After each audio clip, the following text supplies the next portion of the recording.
Hello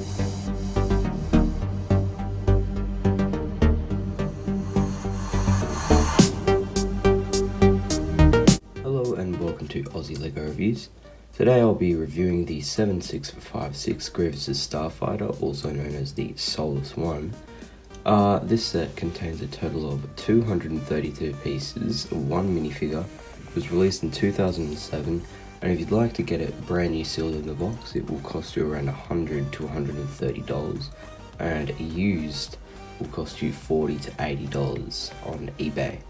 So without further ado, we'll look into the minifigures. Firstly and lastly for minifigures, we have General Grievous, as he is the only one in this set.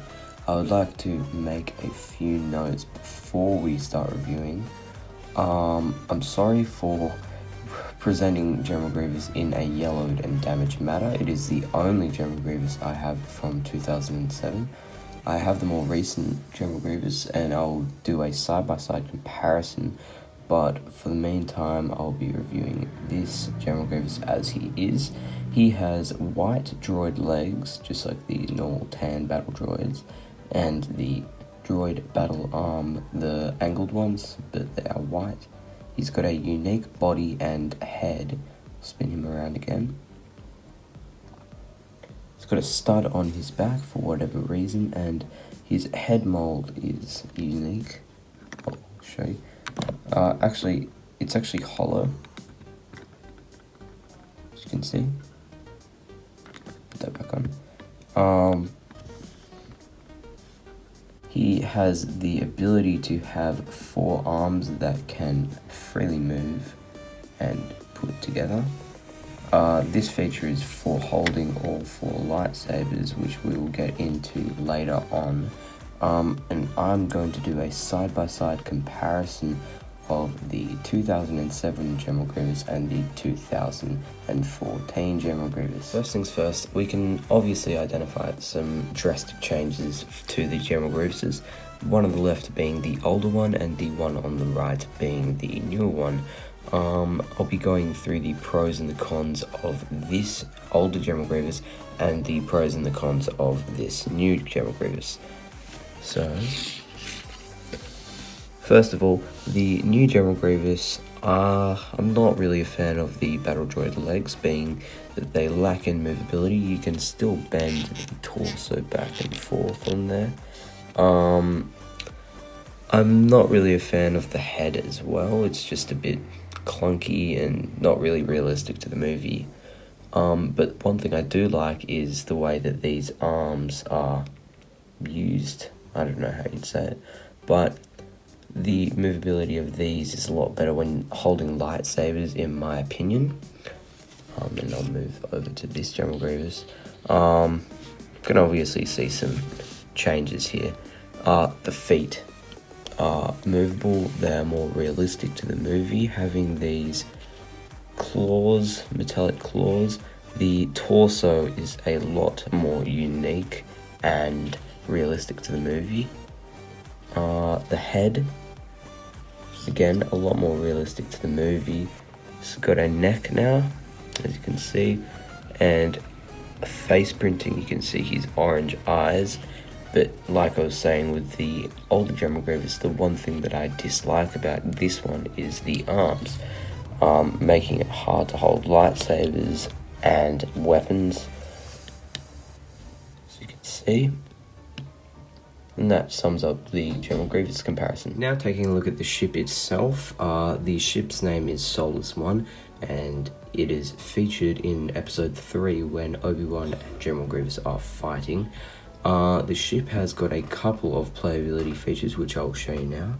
It has these movable turrets on the Soulless One, which kind of includes some Technic pieces, you can see there. The way the cockpit opens is kind of cool. You just slide that out and you can fit General Grievous in there with his gun as well. You just lock that back in. The wings are connected to Technic pieces as well, making some extra detail in there with just some 1x1 studs and these wedge pieces here. At the back we have the landing and flight mode. As you can see that is in flight mode, and this is in landing mode. And what happens with this set is it comes with a lightsaber stand, which you can actually slot underneath the Solus one, as you can see here, and that just slots under like that, concealing it from the top view. And yeah, that sums up for the Solus one. Now we will move on to the instructions. And again, my apologies, I couldn't find the original box or my new instructions, so I have to do with this. It's got the join the Lego Club, a bunch of pieces, some sets from the year, the Y-Wing and the AT-ST. In fact, I actually own all of these sets, the AT-ST, the Y-Wing, the two new, actually the first battle packs, the Imperial Landing Carrier, and the Solus one. If you'd like to see some of those being reviewed, drop a like and comment down below which one you'd like to see in the future. Once again, we've got some nice battle art, I'd call it, with the Shock Trooper, the 212th, and the generic Phase 2 clone troopers fighting off the droid army on Kashyyyk. We've got some play features here with the slidable cockpit and the movable turrets, and this is showcasing General Grievous with his blaster inside the cockpit and the lightsaber stand. Coming to the end of this review now, I'd like to ask myself, is this worth your money? For 232 pieces, one minifigure, and although the one minifigure is the original General Grievous, which some might consider rare, or they just like it for nostalgia, I don't want to spend $40 to $80 used, or even $100 to $130 in the box for a set with 232 pieces. I think that is a bit pricey. And it does lack in playability features. It has the turrets, the slide out cockpit, and the landing gear at the back, and that is pretty much it.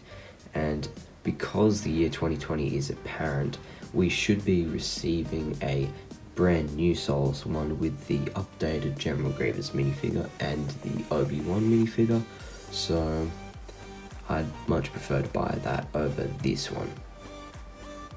And that comes to the end of the review. If you enjoyed the video, please like, and if you'd like to see more reviews, subscribe to the channel. It helps me out and the channel. And yeah, I'll see you in the next review. Thanks for watching.